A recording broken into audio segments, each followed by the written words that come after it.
Nah, Reno dan juga saudara, biasanya kita kalau lihat anak-anak itu kan biasanya terlihat ceria, kayak senyum terus gitu. Tapi tahu nggak sih, bisa jadi di dalamnya ini sebenarnya mereka menanggung kecemasan yang mungkin nggak bisa diungkapkan ya. Dan inilah kemudian yang diungkapkan oleh Kementerian Kesehatan bahwa ada lebih dari 2 juta anak Indonesia ini sedang berjuang menghadapi gangguan kesehatan mental. Jika tidak ditangani saudara, beban ini bisa berlanjut hingga dewasa.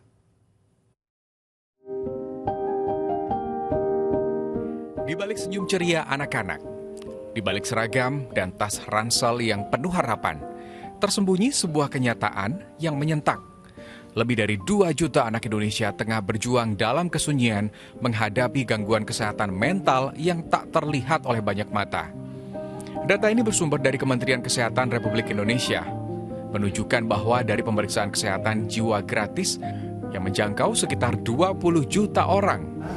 Dari studi dari cek kesehatan gratis yang kita lakukan, dari 2 juta orang yang sudah kita lakukan screening, itu kira-kira 20 juta, 19 juta sekian sampai 20 juta yang kita lakukan cek kesehatan gratis untuk kesehatan mentalnya, itu ditemukan ada sekitar 2 juta yang mengalami gangguan mental.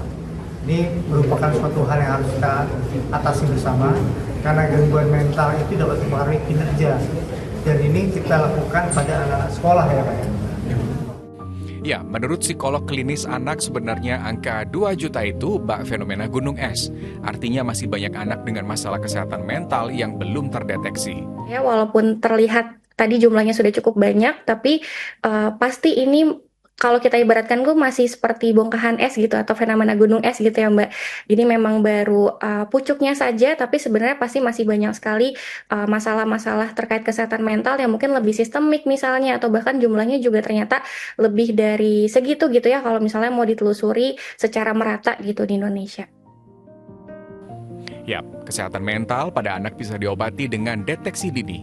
Orang tua punya peran besar membangun ikatan komunikasi sehingga timbul rasa percaya untuk bercerita tanpa takut dihakimi. Membangun kesehatan mental yang baik tuh justru dari rumah gitu Mbak. Jadi sebenarnya sangat penting sekali nih peranan orang tua gitu ya dalam menciptakan lingkungan yang aman bagi anak, terutama di rumahnya gitu ya, relasi anak dengan orang tua ataupun juga keluarga gitu ya kalau misalnya punya kakak atau adik gitu. Nah, proses pencegahan ini gitu ya bisa dibangun dengan yang pertama kuncinya membangun relasi yang positif dulu nih Mbak sama anak gitu ya, orang tua dan anak. Sehingga anak punya kelekatan emosional atau kedekatan emosional dengan figur yang paling dekat dengan dia gitu ya, yaitu orang tuanya. Yang kedua, orang tua juga bisa secara aktif Mbak gitu untuk mendengarkan keluhan atau misalnya cerita anak gitu ya terkait kesehariannya, terkait masalah-masalahnya tanpa menghakimi. Sehingga anak merasa memang punya ruang yang aman di rumah gitu ya, dan juga tempat dia untuk bersandar gitu. Karena seringkali isunya di anak-anak ini ya memang merasa tidak punya tempat untuk berpulang tadi ya Mbak, dalam artian mengeluhkan atau mengeluarkan apa yang dia rasakan yang dinilai juga kurang nyaman buat dia gitu.